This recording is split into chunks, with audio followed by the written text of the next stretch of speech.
삼성전자 주주 여러분 반갑습니다. 오늘은 삼성전자만 따로 떼어놓고 보지 말고 조금 더 넓게 보셨으면 좋겠습니다. 미국 증시는 왜 그렇게 강했을까요? 일본 증시는 왜 다시 주목받았을까요? 그리고 한국 증시는 앞으로 무엇을 봐야 할까요? 이 질문을 놓고 보면 결국 답은 하나로 보입니다. 한 나라 증시가 진짜로 강해지려면 그 나라를 대표하는 산업이 있어야 하고 그 산업을 대표하는 대형주가 있어야 합니다. 미국은 엔비디아가 그 역할을 했습니다. 물론 미국에는 애플도 있고 마이크로소프트도 있고 구글도 있고 아마존도 있고 메타도 있습니다. 하지만 최근 AI 랠리에서 전 세계 투자자들이 가장 강하게 본 이름은 엔비디아였죠. 엔비디아가 올라가니까 AI 반도체가 올라갔고요. AI 반도체가 올라가니까 데이터 센터, 전력 인프라, 서버, 메모리, 소프트웨어까지 시장이 한꺼번에 다시 해석하기 시작했습니다. 미국 증시가 단순히 미국이니까 강하다 이렇게 간 게 아닙니다. 그 안에 세계가 인정하는 대표 기업이 있었고 그 대표 기업이 새로운 산업의 중심에 있었기 때문에 돈이 몰린 겁니다. 일본도 마찬가지입니다.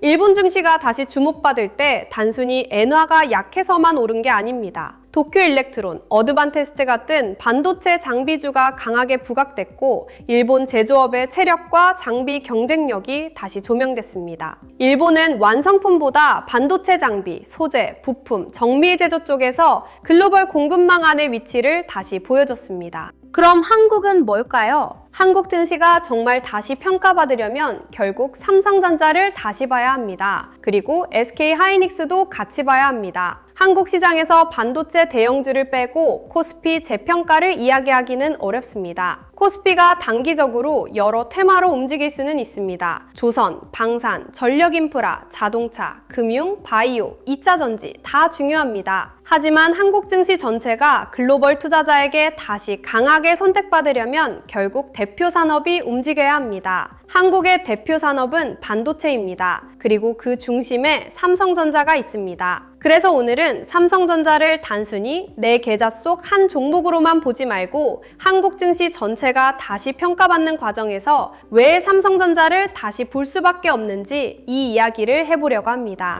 먼저 미국 이야기를 해보겠습니다. 미국 증시를 보면 정말 많은 산업이 있습니다. 소비, 금융, 헬스케어, 에너지, 산업재, 소프트웨어, 플랫폼, 반도체 다 있죠. 그런데 최근 시장을 가장 강하게 움직인 축은 결국 AI였습니다. 그리고 그 AI 중심에 엔비디아가 있었습니다. 엔비디아는 단순히 그래픽카드를 만드는 회사로만 보이지 않습니다. AI 데이터 센터의 핵심 칩을 공급하는 회사로 평가받았습니다. 전 세계 빅테크들이 AI 모델을 학습시키고 AI 서비스를 운영하고 데이터 센터를 확장하려면 엔비디아 GPU가 필요하다는 인식이 강해졌죠. 그러니까 엔비디아 주가가 오른 건 한 회사의 주가가 오른 게 아닙니다. 시장이 AI 인프라를 믿었다는 뜻입니다. AI 데이터 센터가 늘어난다. GPU가 더 필요하다. HBM이 더 필요하다. 서버 D램이 더 필요하다. 전력 인프라도 필요하다. 이 해석이 붙으면서 미국 증시 전체가 다시 움직인 겁니다.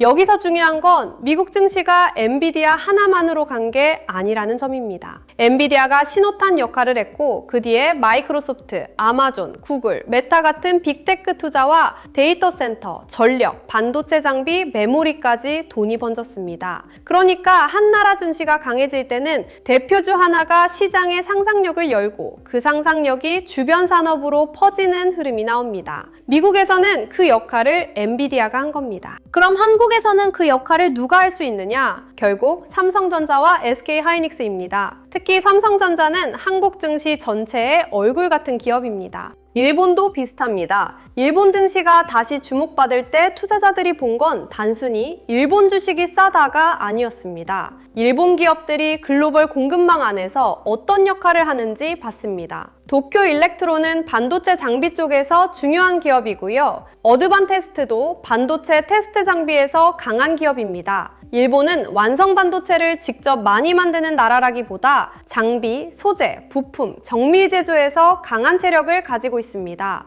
AI 반도체 투자가 커지면 칩을 만드는 회사만 좋은 게 아닙니다. 장비도 필요합니다. 소재도 필요하고요. 테스트도 필요합니다. 공정 기술도 필요합니다. 이 전체 공급망에서 일본 기업들이 다시 평가받은 겁니다. 이걸 보면 한국도 힌트를 얻을 수 있습니다. 한국 증시가 강해지려면 단순히 코스피가 싸다만으로는 부족합니다. 외국인에게 보여줘야 합니다. 한국에는 세계가 필요로 하는 산업이 있다. 그 산업 안에 글로벌 대형 기업이 있다. 그리고 그 기업들이 실제로 돈을 벌고 있다. 이 믿음이 생겨야 합니다. 한국에서 이 역할을 가장 먼저 할 수 있는 기업이 삼성전자입니다. 삼성전자는 메모리에서 세계적인 체급을 가지고 있고 반도체 수출의 중심에 있고 한국 증시에서 차지하는 무게도 큽니다. 그렇기 때문에 한국 증시가 다시 평가받으려면 삼성전자를 빼고 갈 수 없습니다. 그런데 여기서 삼성전자 주주분들이 이렇게 생각하실 수 있습니다. 좋은 말은 알겠는데 내 계좌는 왜 답답하냐? 미국은 엔비디아가 시원하게 갔고 일본은 도쿄일렉트론 같은 장비주가 강했다는데 삼성전자는 왜 마음처럼 안 움직이냐? 한국 증시가 삼성전자를 다시 봐야 한다면 왜 시장은 아직 확실하게 인정하지 않느냐? 맞습니다. 이 질문이 나오는 게 당연합니다. 큰 그림만 보면 삼성전자가 중요합니다. 그런데 주주 입장에서는 내가 산 가격이 있고 내가 버티는 시간이 있고 매일 보는 계좌가 있습니다. 그래서 큰 그림만 들으면 오히려 더 답답할 수 있어요. 그렇게 중요하다면서 왜 주가는 바로 안 가냐? 이렇게 되는 거죠. 여기서 중요한 건 삼성전자가 중요한 기업이라는 것과 삼성전자 주가가 당장 무조건 올라야 한다는 건 다른 이야기라는 겁니다. 삼성전자가 한국 증시에서 중요하다는 건 맞습니다. 하지만 그 중요성이 주가로 이어지려면 실제 증거가 필요합니다. D램 가격이 버텨야 하고요. 서버 메모리 수요가 살아야 합니다. HBM4E가 고객사 검증을 통과해야 하고 낸드와 SSD도 회복을 보여줘야 합니다. 파운드리와 패키징도 말이 아니라 고객사와 숫자로 보여줘야 합니다. 그리고 무엇보다 외국인 수급이 붙어야 합니다. 삼성전자는 시가총액이 큰 종목입니다. 개인 투자자 기대감만으로 큰 추세를 만들기는 어렵습니다. 외국인이 다시 담고 기관이 따라오고 거래대금이 붙어야 합니다. 그래서 오늘 주제는 삼성전자가 중요하니 무조건 좋다는 이야기가 아닙니다. 미국과 일본을 보면 결국 대표 산업과 대표주가 시장을 이끌었습니다. 한국도 그 길을 가려면 삼성전자가 다시 증명해야 한다는 이야기입니다. 이 지점에서 자료 이야기를 조금 먼저 드리겠습니다. 왜냐하면 오늘 주제는 삼성전자 한 종목만 보는 이야기가 아니기 때문입니다. 미국이 엔비디아로 움직였다고 해서 엔비디아 하나만 오른 게 아니죠. 그 주변으로 반도체 장비, 메모리, 전력, 데이터 센터가 같이 움직였습니다. 일본도 도쿄일렉트론 하나만 본 게 아니라 반도체 장비와 소재, 제조 경쟁력을 같이 봤습니다. 그럼 한국도 삼성전자 하나만 보고 끝내면 안 됩니다. 삼성전자에서 시작된 돈이 SK하이닉스로 갈 수도 있고요. HBM 장비주로 갈 수도 있습니다. 후공장과 패키징으로 번질 수도 있고 전력 인프라, 자동차, 금융, 저평가 대형주로 순환할 수도 있습니다. 한국 증시가 진짜 강해지는 장이라면 대장주에서 시작된 돈이 여러 섹터로 번지는 흐름이 나와야 합니다. 제가 코스피 2만의 시대, 돈의 흐름을 읽는 법 자료를 준비한 이유도 바로 여기에 있습니다. 이 자료는 삼성전자 하나를 찍어주는 자료가 아닙니다. 한국 증시가 다시 평가받으려면 돈이 어디에서 시작되고 어디로 번지는지 봐야 하잖아요. 미국은 엔비디아에서 시작된 AI 인프라 흐름이 퍼졌고 일본은 반도체 장비와 정밀 제조 쪽으로 돈이 붙었습니다. 한국에서는 그 출발점이 삼성전자와 SK하이닉스 같은 반도체 대형주가 될 수 있습니다. 그리고 그 다음 돈이 장비, 소부장으로 갈지 후공정과 패키징으로 갈지 전력 인프라로 갈지 자동차와 금융으로 순환할지 같이 봐야 합니다. 그래서 자료 안에는 실명 관찰 종목 41개, 섹터 7개, 타점 기준 4개, 매매전 체크 10가지를 정리해뒀습니다. 좋은 뉴스 하나에 흥분해서 따라가는 게 아니라 코스피 전체 안에서 돈이 어느 길목으로 움직이는지, 지금 자리가 돌파인지 눌림인지 아니면 이미 과열된 자리인지 같이 보자는 자료예요. 자료 받아보고 싶으신 분들은 구독과 좋아요 눌러주시고요. 댓글창에 구독 완료라고 남겨주시면 됩니다. 그리고 영상 아래 더보기란이나 고정 댓글에 있는 파란색 링크로 들어가시면 신청하실 수 있게 남겨두겠습니다. 뒤쪽에서 자료 안에 어떤 내용들이 들어가 있는지도 조금 더 자세히 말씀드릴게요. 다시 삼성전자 이야기로 돌아가겠습니다. 한국 증시가 결국 삼성전자를 다시 봐야 하는 이유는 첫 번째로 산업 대표성입니다. 삼성전자는 단순히 큰 회사가 아닙니다. 한국 반도체의 대표 기업이고 한국 수출을 설명할 때 빠지기 어려운 기업입니다. 전 세계 투자자들이 한국 시장을 볼 때 삼성전자를 먼저 확인하는 이유가 여기에 있습니다. 한국 시장에 투자한다는 건 한국의 산업 경쟁력을 산다는 의미가 있습니다. 그 산업 경쟁력의 중심에 반도체가 있고 그 반도체의 대표 기업 중 하나가 삼성전자입니다. 미국 투자자들이 엔비디아를 통해 AI 인프라를 봤다면 한국 시장에서는 삼성전자를 통해 메모리와 AI 반도체 사이클을 봅니다. 일본 투자자들이 도쿄 일렉트론을 통해 반도체 장비와 제조 경쟁력을 봤다면 한국에서는 삼성전자를 통해 메모리, 수출, 대형주 수급을 같이 봅니다. 그러니까 삼성전자는 한 종목이면서 동시에 한국 증시 전체를 보는 창구입니다. 두 번째 이유는 시가총액입니다. 삼성전자는 코스피 안에서 차지하는 무게가 큽니다. 삼성전자가 흔들리면 코스피도 흔들릴 수밖에 없습니다. 삼성전자가 버티면 코스피도 쉽게 무너지기 어렵습니다. 삼성전자가 외국인 자금을 끌어오면 한국 증시 전체 분위기가 달라질 수 있습니다. 이건 감정적인 이야기가 아닙니다. 지수 구조 자체가 그렇습니다. 코스피가 강해지려면 중소형 테마만으로는 한계가 있습니다. 대형주가 움직여야 합니다. 그 중에서도 외국인이 살 수 있는 규모와 유동성을 가진 대표 대형주가 움직여야 합니다. 삼성전자가 바로 그 역할을 합니다. 세 번째 이유는 실적 체력입니다. 미국의 엔비디아가 강했던 이유는 AI라는 스토리만 있었기 때문이 아닙니다. 실제 수요가 있었고 매출과 이익 기대가 커졌고 시장이 그 숫자를 믿기 시작했기 때문입니다. 일본 반도체 장비주도 마찬가지입니다. 장비 수요가 커질 것이라는 기대가 붙었고 반도체 투자 확대가 실제 주문으로 이어질 수 있다는 믿음이 생겼습니다. 그럼 삼성전자도 결국 숫자로 보여줘야 합니다. 디램 가격이 회복되는지, 서버 메모리 수요가 살아있는지, AI 데이터 센터 투자와 연결되는 메모리 수요가 유지되는지, HBM4E가 고객사 신뢰로 이어지는지, 낸드와 SSD가 회복되는지, 파운드리와 패키징에서 실제 고객사를 확보하는지 이걸 보여줘야 합니다.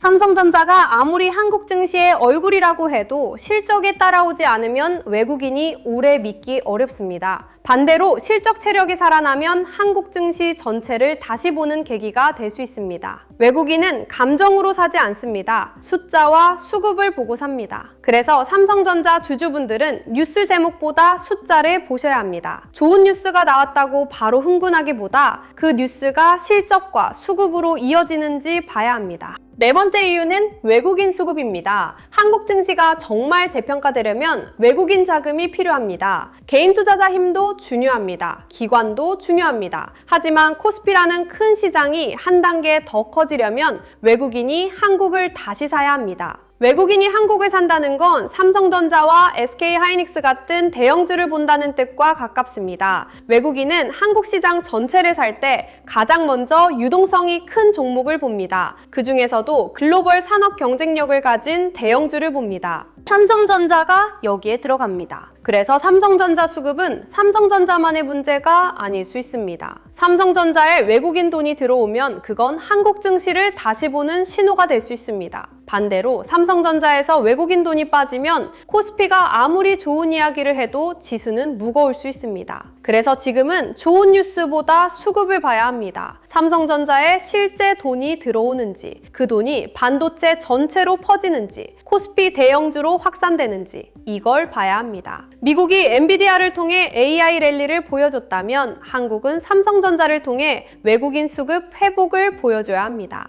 그럼 삼성전자 주주분들은 미국과 일본 사례를 어떻게 받아들여야 할까요? 첫째, 부러워만 할 필요는 없습니다. 미국은 엔비디아가 먼저 갔고 일본은 도쿄 일렉트론 같은 장비주가 강했습니다. 그걸 보면서 왜 한국은 저렇게 못 가냐 이렇게만 생각하면 마음이 더 답답해집니다. 대신 이렇게 보셔야 합니다. 미국이 강했던 이유는 대표 산업과 대표주가 있었기 때문입니다. 일본이 주목받은 이유도 반도체 공급망 안에서 자기 역할을 보여줬기 때문입니다. 그럼 한국도 반도체 대형주가 자기 역할을 다시 보여주면 재평가의 길이 열릴 수 있습니다. 둘째, 삼성전자가 가야 할 길은 엔비디아와 똑같지 않습니다. 삼성전자는 엔비디아처럼 GPU 설계 회사가 아닙니다. 도쿄일렉트론처럼 장비 회사도 아닙니다. 삼성전자는 메모리와 반도체 제조, 서버 메모리, 낸드와 SSD, 파운드리와 패키징까지 가진 회사입니다. 그러니까 삼성전자를 볼 때 엔비디아처럼 움직이지 않는다고 실망할 필요는 없습니다. 삼성전자는 삼성전자의 방식으로 증명해야 합니다. D램 체급, HBM4E 검증, 서버 메모리 수요,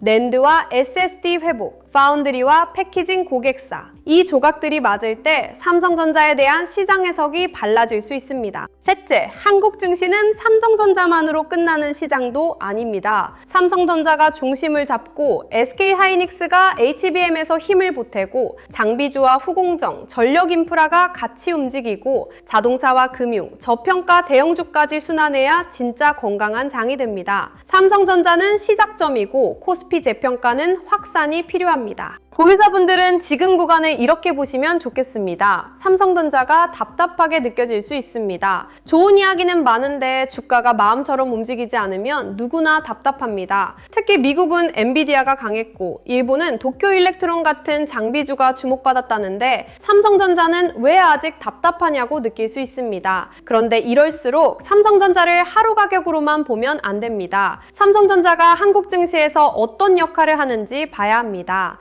외국인이 삼성전자를 다시 담는지, D램과 서버 메모리 수요가 실적에 힘을 주는지, HBM4E가 고객사 신뢰로 이어지는지, 반도체 수출과 코스피 흐름이 같이 살아나는지, 삼성전자에서 시작된 돈이 다른 반도체 섹터로 번지는지 이걸 보셔야 합니다. 주식은 결국 큰 그림과 실제 수급이 만날 때 움직입니다. 큰 그림만 있어도 안 되고 수급만 있어도 오래 가기 어렵습니다. 삼성전자가 한국 증시의 중심이라는 큰 그림이 있고 그 위에 실제 실적과 외국인 수급이 붙어야 합니다. 그때 시장은 삼성전자를 다시 보게 됩니다. 신규로 보시는 분들도 조심하셔야 합니다. 한국 증시는 결국 삼성전자를 다시 봐야 한다. 이 말은 방향성으로는 맞습니다. 하지만 이 말이 아무 자리에서나 삼성전자를 따라가도 된다는 뜻은 아닙니다. 좋은 회사와 좋은 자리는 다릅니다. 좋은 큰 그림과 좋은 진입 자리는 다릅니다. 삼성전자가 중요하다는 것과 지금 당장 무조건 사도 된다는 건 전혀 다른 이야기입니다. 신규로 보시는 분들은 수급과 자리를 같이 보셔야 합니다. 외국인이 사는지, 거래대금이 붙는지, 삼성전자만 움직이는지, SK하이닉스와 장비주, 후공정, 전력인프라까지 같이 움직이는지, 미국 반도체주가 버티는지, 일본 반도체 장비주 흐름도 같이 살아있는지, 환율과 금리가 외국인 수급에 부담을 주지는 않는지 이런 걸 보셔야 합니다. 삼성전자는 급하게 따라붙는 종목이라기보다 돈이 실제로 붙는지 확인하면서 봐야 하는 종목에 가깝습니다. 특히 코스피 전체와 연결해서 볼 때는 더더욱 그렇습니다. 대장주가 움직이는 건 중요하지만 그 움직임이 실제 수급과 실적으로 이어지는지 확인해야 합니다. 이런 흐름을 매일 혼자 다 챙기는 게 쉽지 않습니다. 삼성전자 하나만 봐도 미국 엔비디아 흐름, 일본 도쿄일렉트론과 반도체 장비주, 한국 코스피, 외국인 수급, 반도체 수출, D램 가격, HBM4E, SK하이닉스, 마이크론, 엔비디아, 환율, 금리, 장비주, 후공정과 패키징, 전력 인프라까지 봐야 하잖아요. 직장 생활하면서 이걸 매일 다 챙기는 건 현실적으로 어렵습니다. 그래서 제가 준비한 자료가 코스피 2만의 시대, 돈의 흐름을 읽는 법입니다. 이 자료는 종목 하나를 찍어주는 자료가 아닙니다. 미국은 엔비디아를 중심으로 AI 인프라 돈이 움직였고 일본은 도쿄일렉트론 같은 반도체 장비주가 주목받았습니다. 그렇다면 한국에서는 돈이 어디에서 시작되고 어디로 번지는지 봐야 합니다. 삼성전자와 SK하이닉스 같은 반도체 대형주에서 시작될지 HBM 장비주로 갈지 후공정과 패키징으로 갈지 전력 인프라로 갈지 자동차와 금융, 저평가 대형주로 순환할지 그 길목을 같이 보는 겁니다. 주식에서 가장 아쉬운 건 좋은 뉴스를 보고도 그 다음 돈이 어디로 이동하는지 놓치는 겁니다. 삼성전자가 움직였는데 그 다음 돈이 SK하이닉스와 장비주로 번질 수도 있고요. 반도체 대형주가 쉬어가는 사이 전력 인프라나 금융주가 움직일 수도 있습니다. 반대로 주변 섹터가 먼저 움직인 뒤 다시 삼성전자로 돈이 돌아오는 경우도 있습니다. 그래서 우리는 종목 하나만 보는 게 아니라 본의 이동 경로를 봐야 합니다. 자료 안에는 실명 관찰 종목 41개를 정리해뒀습니다. 삼성전자, SK하이닉스, 한미반도체, HPSP, 리노공업, ISC, HD현대일렉트릭, LS일렉트릭 같은 종목들이 들어가 있습니다. 이건 무조건 사라는 종목표가 아닙니다. 돈이 어느 길목으로 번질 수 있는지 미리 펼쳐놓고 보기 위한 관찰 리스트에 가깝습니다. 섹터 7개도 같이 정리했습니다. 반도체 대형주, 전력 인프라, 반도체 장비 소부장, 후공장 패키징, 증권 금융, 자동차 자율주행, 저평가 대형주.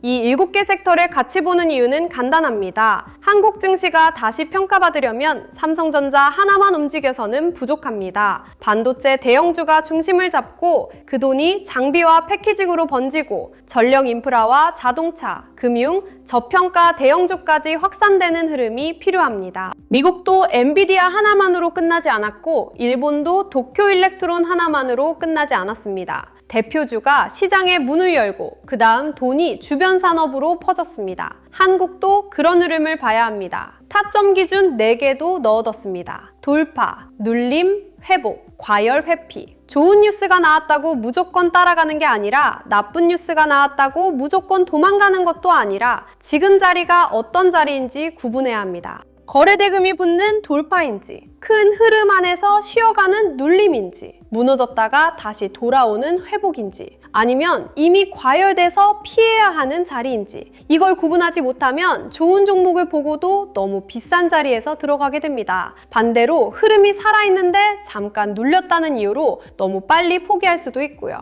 그래서 자료에는 단순 종목명이 아니라 어떤 자리에서 봐야 하는지까지 같이 정리했습니다. 매매 전 체크 10가지도 꼭 보셨으면 좋겠습니다. 내가 미국 엔비디아 흐름만 보고 한국 주식을 너무 단순하게 보는 건 아닌지, 일본 반도체 장비주 흐름을 보면서 한국의 장비 소부장 기회를 놓치고 있는 건 아닌지, 삼성전자 수급을 제대로 확인하고 있는지, 거래대금이 붙는지, 외국인과 기관 수급이 들어오는지, 섹터 전체로 돈이 퍼지는지, 손절이나 비중 축소 기준이 있는지, 한 번에 너무 큰 비중을 넣는 건 아닌지, 분할 계획은 있는지, 내 투자 기간이 분명한지, 나중에 복귀할 수 있는 매매인지, 이 정도만 체크해도 한국 증시 재평가라는 큰 흐름 속에서도 훨씬 차분하게 대응할 수 있습니다. 이 자료는 매수와 매도를 찍어주는 자료가 아닙니다. 수익을 보장하는 자료도 아니고요. 오히려 반대로 감정적으로 따라가지 않기 위해 시장의 흐름을 차분하게 보는 자료에 가깝습니다. 좋은 뉴스가 나왔을 때도 나쁜 뉴스가 나왔을 때도 그 뉴스가 어느 섹터로 번질 수 있는지, 어느 자리가 너무 뜨거운지, 어느 구간에서 확인이 필요한지 같이 보자는 취지입니다. 자료 받아보고 싶으신 분들은 구독과 좋아요 눌러주시고요. 댓글창에 구독 완료라고 남겨주시면 됩니다. 그리고 영상 아래 더보기란이나 고정 댓글에 있는 파란색 링크로 들어가시면 자료 신청하실 수 있게 남겨두겠습니다. 신청해주신 분들께는 자료와 함께 필요한 안내를 순차적으로 보내드릴 예정입니다. 마지막으로 이것도 짧게 말씀드릴게요. 요즘 이런 말씀 정말 많이 하십니다. 내용은 좋은데 직장 생활하면서 매일 이걸 다 챙기기는 어렵다. 맞습니다. 삼성전자 하나만 봐도 미국 엔비디아, 일본 도쿄 일렉트론, 한국 코스피, 외국인 수급, 반도체 수출, D램 가격, HBM 포위, SK하이닉스, 마이크론, 엔비디아, 환율, 금리, 전력 인프라까지 봐야 하잖아요. 이걸 매일 혼자 다 챙기기는 쉽지 않습니다. 그래서 필요한 분들을 위해 자료를 조금 더 편하게 모아볼 수 있는 공간도 준비하고 있습니다. 반도체 대형주, 장비 소부장, 후공정 패키징, 전력 인프라, 시장 체크포인트, 매매 전 체크리스트, 지표 사용 설명서, 장중 수급 흐름을 한 곳에서 보기 쉽게 정리해드리려는 흐름이에요. 다만 이건 분명히 말씀드리겠습니다. 매수와 매도를 찍어주는 리딩방은 아닙니다. 수익을 보장하는 공간도 아니고요. 제가 영상에서 말씀드리는 자료와 시장 흐름, 삼성전자 대응 기준, 반도체 섹터 체크 포인트를 조금 더 편하게 확인하실 수 있게 준비하는 자료방에 가깝습니다. 필요하신 분들은 구독과 좋아요 눌러주시고 댓글에 구독 완료 남겨주신 다음 설명란이나 고정 댓글에 파란색 링크로 신청해주시면 자료와 함께 소통방 링크도 순차적으로 안내드리겠습니다. 마지막으로 이 이야기만 기억하시면 좋겠습니다. 미국은 엔비디아를 통해 AI 인프라의 힘을 보여줬습니다. 일본은 도쿄 일렉트론 같은 반도체 장비주를 통해 제조와 장비 경쟁력을 다시 보여줬습니다. 그럼 한국은 무엇을 보여줘야 할까요? 결국 삼성전자입니다. 그리고 SK하이닉스입니다. 한국 증시가 다시 평가받으려면 반도체 대형주가 실적으로 보여줘야 합니다. D램과 서버 메모리, HBM4E, 낸드와 SSD, 파운드리와 패키징, 반도체 수출과 외국인 수급, 이 흐름이 같이 맞아야 합니다. 삼성전자는 단순히 한 종목이 아닙니다. 한국 증시의 얼굴이고 외국인이 한국 시장을 볼 때 가장 먼저 확인하는 기업 중 하나입니다. 물론 삼성전자가 중요하다고 해서 무조건 흥분하면 안 됩니다. 숫자보다 중요한 건 그 숫자를 만들 수 있는 기업의 체력입니다. 그리고 그 체력이 실제 수급으로 이어지는지 봐야 합니다. 삼성전자 주주분들은 하루 등락에 마음을 다 빼앗기기보다 한국 증시가 다시 평가받는 흐름 속에서 삼성전자가 어떤 증거를 쌓아가는지 차분하게 보셨으면 좋겠습니다. 끝까지 시청해주셔서 감사합니다.